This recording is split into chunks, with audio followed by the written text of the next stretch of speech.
भगवती तुलसी की कथा। एक बार देवराज इंद्र देवगुरु बृहस्पति के साथ भगवान शिव का दर्शन करने कैलाश गए।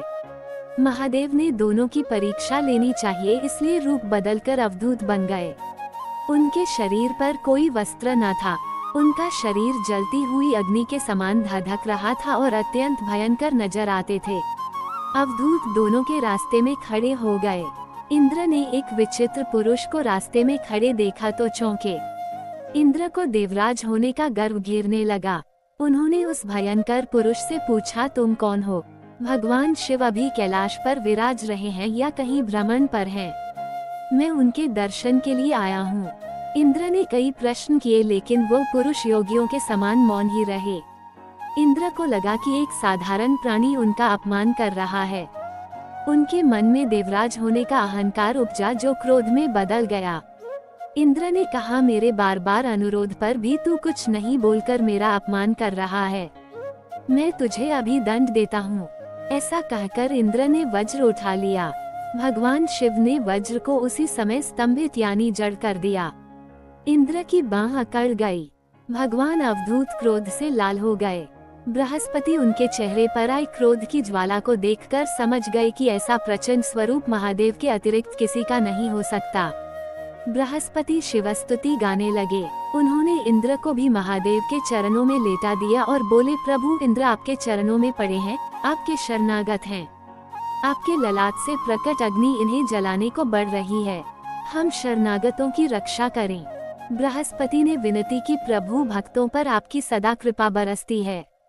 आप भक्त वत्सल और सर्वसमर्थ हैं। आप इस तेज को कहीं और स्थान दे दीजिए ताकि इंद्र के प्राणों की रक्षा हो। भगवान रुद्र ने कहा, बृहस्पति मैं तुम पर बहुत प्रसन्न हूँ। इंद्र को जीवनदान देने के कारण तुम्हारा एक नाम जीव भी होगा। मेरे तीसरे नेत्र से प्रकट इस अग्नि का ताप देवता सहन नहीं। भगवान रुद्र ने कहा, बृहस्पति मैं तुम पर बहुत प्रसन्न हूँ। इंद्र को जीवनदान देने के कारण तुम्हारा एक नाम जीव भी होगा। मेरे तीसरे नेत्र से प्रकट इस अग्नि का ताप देवता सहन नहीं कर सकते, इसलिए मैं इसको बहुत दूर छोड़ूंगा। महादेव ने उस तेज को हाथ में धारण कर समुद्र में फेंक दिया। वहां फेंके जाते ही भगवान शिव का वह तेज तत्काल एक बालक के रूप में परिवर्तित हो गया।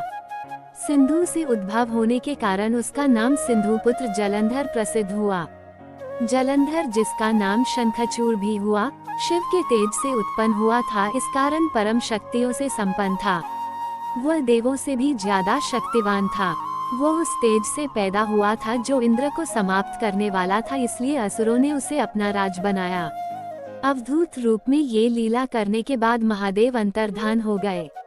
इंद्र के गर्व का भंजन भी हुआ, भगवान के दर्शन भी हो गए। तुलसी से जुड़ी एक कथा बहुत प्रचलित है। श्रीमद् देवी भागवत पुराण में इनके अवतरण की दिव्य लीला कथा भी बनाई गई है। एक बार शिव ने अपने तेज को समुद्र में फेंक। तुलसी से जुड़ी एक कथा बहुत प्रचलित है।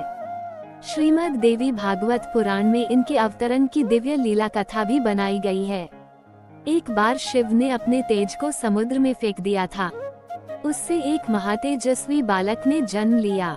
यह बालक आगे चलकर जलंधर के नाम से पराक्रमी दैत्य राजा बना। इसकी राजधानी का नाम जलंधर नगरी था। दैत्यराज कालनेमी की कन्या वृंदा का विवाह जलंधर से हुआ। जलंधर महाराक्षस था। अपनी सत्ता के मद में चूर उसने माता लक्ष्मी को पाने की कामना से युद्ध किया, परंतु समुद्र से ही उत्पन्न होने के कारण माता लक्ष्मी ने उसे अपने भाई के रूप में स्वीकार किया। वहां से पराजित होकर वह देवी पार्वती को पाने की लालसा से कैलाश पर्वत पर गया।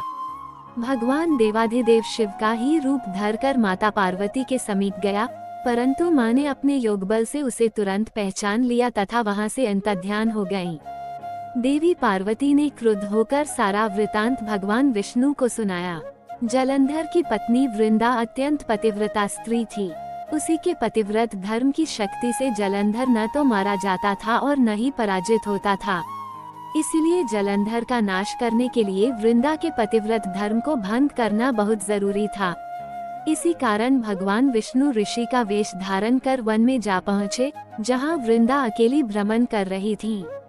भगवान के साथ दो मायावी राक्षस भी थे, जिन्हें देखकर वृंदा भयभीत हो गईं। ऋषि ने वृंदा के सामने पल में दोनों को भस्म कर दिया। उनकी शक्ति देखकर वृंदा ने कैलाश पर्वत पर महादेव के साथ युद्ध कर रहे अपने पति जलंधर के बारे में पूछा। ऋषि ने अपने माया जाल से 2 वानर प्रकट किए। एक वानर के हाथ में जलंधर का सिर था तथा दूसरे के हाथ में धड़। अपने पति की ये दशा देखकर वृंदा मूर्छित होकर गिर पड़ी। होश में आने पर उन्होंने ऋषि रूपी भगवान से विनती की कि वो उसके पति को जीवित करें। भगवान ने अपनी माया से पुनः जलंधर का सिर धड़ से जोड़ दिया, परंतु स्वयं भी वह उसी शरीर में प्रवेश कर गए। वृंदा को इस छल का जरा आभास न हुआ। जलंधर बने भगवान के साथ वृंदा पतिव्रता का व्यवहार करने लगी, जिससे उसका सतीत्व भंग हो गया। ऐसा होते ही वृंदा का पति जलंधर युद्ध में हार गया। इस सारी लीला का जब वृंदा को पता चला तो उसने क्रुद्ध होकर भगवान विष्णु को शिला होने का श्राप दे दिया तथा स्वयं सती हो गईं। जहाँ वृंदा भस्म हुई वहाँ तुलसी का पौधा उगा। भगवान विष्णु ने वृंदा से कहा, हे वृंदा, तुम अपने सतीत्व के कारण मुझे लक्ष्मी से भी अधिक प्रिय हो गई हो। अब तुम तुलसी के रूप में सदा मेरे साथ रहोगी। जो मनुष्य भी मेरे शालिग्राम रूप के साथ तुलसी का विवाह करेगा उसे इस लोक और परलोक में विपुल यश प्राप्त होगा। जिस घर में तुलसी होती है वहाँ यम के दूत भी असमय नहीं जा सकते। गंगा व नर्मदा के जल में स्नान तथा तुलसी का पूजन बराबर माना जाता है। चाहे मनुष्य कितना भी पापी क्यों न हो, मृत्यु के समय जिसके प्राण मंजरी रहित तुलसी और गंगा जल मुख में रखकर निकल जाते हैं, वो पापों से होकर भगवान विष्णु को शिला होने का श्राप दे दिया तथा स्वयं सती हो गईं। जहाँ वृंदा भस्म हुई वहाँ तुलसी का पौधा उगा। भगवान विष्णु ने वृंदा से कहा, हे वृंदा, तुम अपने सतीत्व के कारण मुझे लक्ष्मी से भी अधिक प्रिय हो गई हो। अब तुम तुलसी के रूप में सदा मेरे साथ रहोगी। जो मनुष्य भी मेरे शालिग्राम रूप के साथ तुलसी का विवाह करेगा उसे इस लोक और परलोक में विपुल यश प्राप्त होगा।